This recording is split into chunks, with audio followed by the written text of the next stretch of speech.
সুধীন্দ্রনাথ দত্ত এমন একজন কবি যিনি রবীন্দ্রনাথের জীবদ্দশাতেই রবীন্দ্রনাথের প্রভাব মুক্ত কবিতা লেখার চেষ্টা করেছিলেন।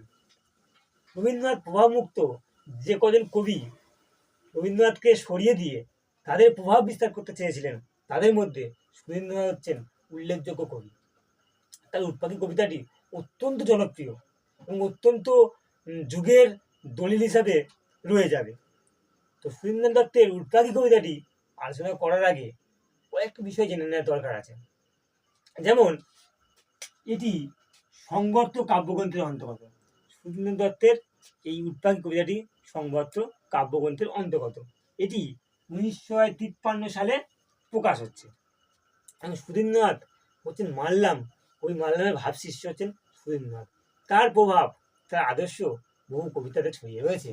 তো উটপাখি কবিতাটি একটা যুগের সচেতনতার কবি, কালের সচেতন বার্তা। এই প্রসঙ্গে মনে পড়ে জীবনানন্দ দাশের কবিতার কথা বইটির কথা। জীবনানন্দ দাশ তার কবিতার কথা বইতে বলেছিলেন, কবির পক্ষে সমাজকে বোঝা দরকার। কবিতার অস্থির ভিতরে থাকবে ইতিহাস চেতনা ও মর্মে থাকবে পরিচ্ছন্ন কালজ্ঞান। তো সুধীন্দ্রনাথের এই কবিতায় যেমন সমাজ রয়েছে, তেমনি রয়েছে ইতিহাস চেতনাও। কবিতাটি দেখলেই বোঝা যাবে বা পড়লে বোঝা যাবে কবিতাটি মধ্যবিত্ত সমাজকে ব্যঙ্গ করেছেন কবি। যদিও কবি মধ্যবিত্ত সমাজের একজন, তবুও মধ্যবিত্ত সমাজের জীবন যন্ত্রণা, মধ্যবিত্ত সমাজের মানুষের যে জীবন ধারণের কৌশল, মুখ লুকিয়ে থাকা, সব বিপদকে এড়িয়ে যাওয়া এবং ওদের যা হচ্ছে হোক, আমি ঠিক আছি, এই ধারণা থেকে সরে এসে তিনি প্রতিবাদ করছেন, যে উটপাখির সঙ্গে তুলনা করছেন। উটপাখি যেমনটা করে, তার উটপাখি সবেই রয়েছে বিপদ থেকে পালিয়ে যাওয়া। যখন মরুভূমির ঝড় ওঠে, মরুভূমিতে কোনো বিপদ এসে উপস্থিত হয়, ঠিক তখনই উটপাখি লুকোনোর চেষ্টা করে।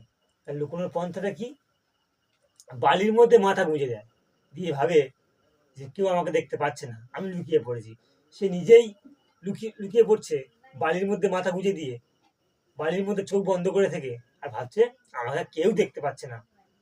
তো মধ্যবিত্ত সমাজ, মধ্যবিত্ত বাঙালি এমনটাই করে। কোনো বিপদ আসলে সে শুধু নিজেরটাই দেখে, আমি সেফ আছি যখন, আমি আর কোনো দিকে যাব না, পাশের বাড়িতে কি হচ্ছে দেখার দরকার নেই। নিজের চিন্তা চেতনাকে রক্ষা করতে গিয়ে